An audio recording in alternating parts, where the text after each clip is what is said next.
Alrighty, so hello everyone. My name is Stephanie. In this presentation, I will be sharing examples of literary works that display the theme of loss of humanity in their work. I will be showing how the lack of humanity is essential for the sustainability of utopia. The introduction of human qualities will always lead to the downfall of a seemingly perfect utopia.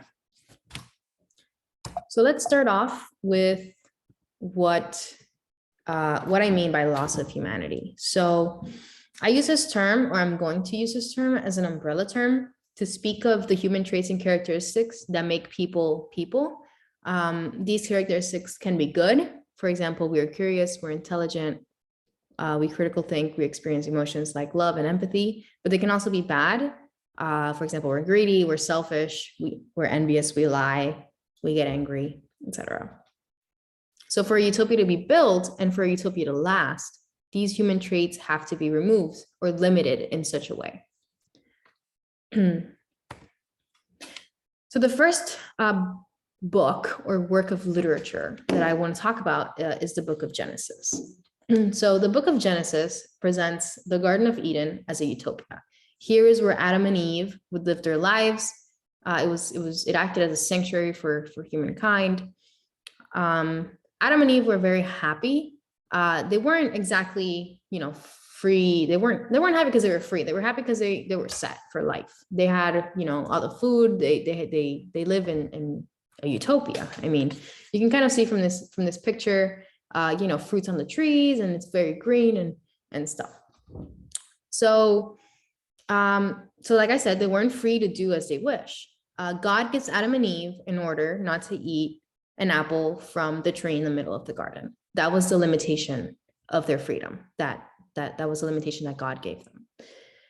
They agreed. They didn't really care. But later on, a serpent appears, and the serpent persuades or tempts Eve to eat the apple. The snake tempts Eve with godly power. So the snake here, you can see, he says, for God knows that when you eat from it, your eyes will be opened and you will be like God, knowing good and evil. So he tempts Eve to do so. He injects in such a way this human quality of desire, right? We desire things, and when we desire things, we go for it. So the snake tempts Eve with a godly power. Eve falls into the temptation and drags Adam with her. She makes him, or she tells him to also bite the apple, and he does. And this eventually leads to them being cast out of the garden, along with a bunch of punishments for all of mankind. It's important to note that Eve had no interest in the apple until the serpent spoke to her about it. So the serpent, we could say, is to blame, like I said, for injecting these characteristics of humanity into Eve.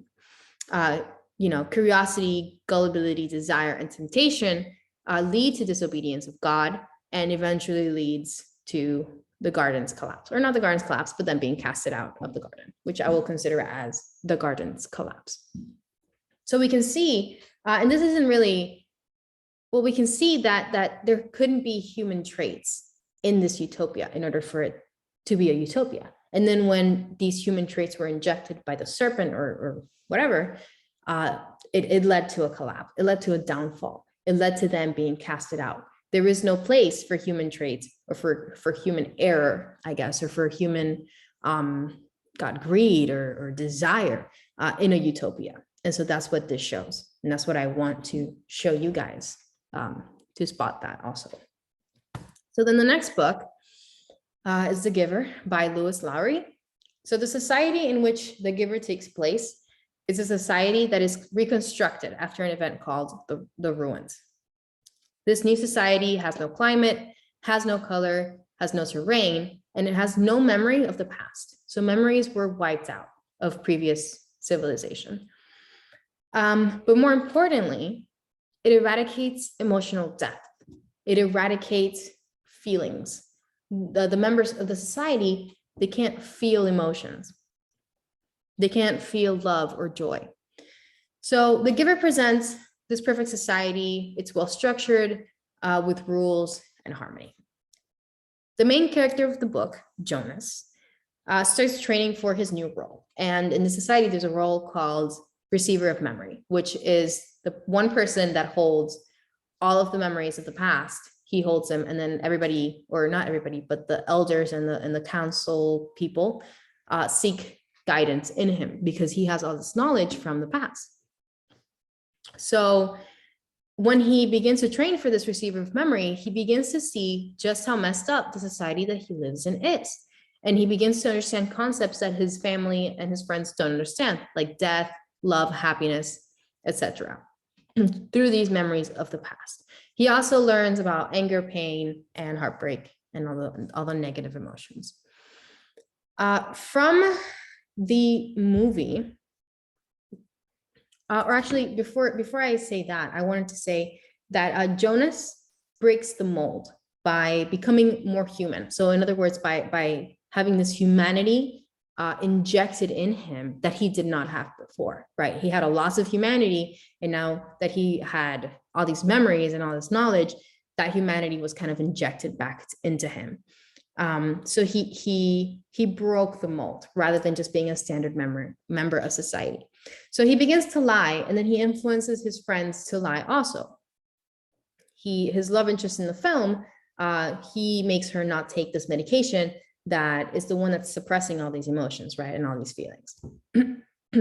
So in the film also, there is a scene at the very, very end of the film. It's almost like right before the film ends. And the elder, she's the leader, she says this about love to the giver, to the old man. She says, love is just passion that can turn. It turns into contempt and murder. And then she says, people are weak, people are selfish. When people have the freedom to choose, they choose wrong every single time. So from this quote, we can say, we can see why she would defend this lack of humanity, why she would defend no emotions, why she would defend the eradication of emotional death. She says that love turns, and it's true. Love can turn into passion, love can turn into anger, and how many cases of husbands that kill their wives aren't there in this world? So the giver responds to that by saying, loss, pain, music, joy, the raw, beautiful, impossible feeling of love. We're living a life of shadows, of echoes, of faint, distant whispers of what once made us real. So the giver here is defending humanity. He's saying all those things, that's what makes us humans. That's what makes us who we are. And so in a way, we can see how this, how we can see from the leader, from that quote, what she thinks of when she wants to eradicate emotional death. There is no place for love, because love is hard to control, right? The whole point of a utopia is pretty much control. You can't control urges, you can't control desires, you can't control love, you can't control joy. These are all things that we just experience because that's just who we are as a person. And so that's what the giver says. He says that's what makes us real. Everyone here is pretty much a robot in a sense. So I just wanted to show you that. So here we see lack of humanity in a society, and then we see that lack of humanity missing, or humanity being injected back into the society, and how that can lead to a collapse of the society. So this is a quote from Tommy Morrison. He wrote a book and he did an interview for PBS NewsHour in 1998. And the book that he was doing the interview for had information, or talked about paradises and utopias and stuff like that. So he says, all paradises, all utopias are designed by who is not there, by the people who are not allowed in. So this can be taken, this can be interpreted in a few ways. For me, it's interpreted in a way that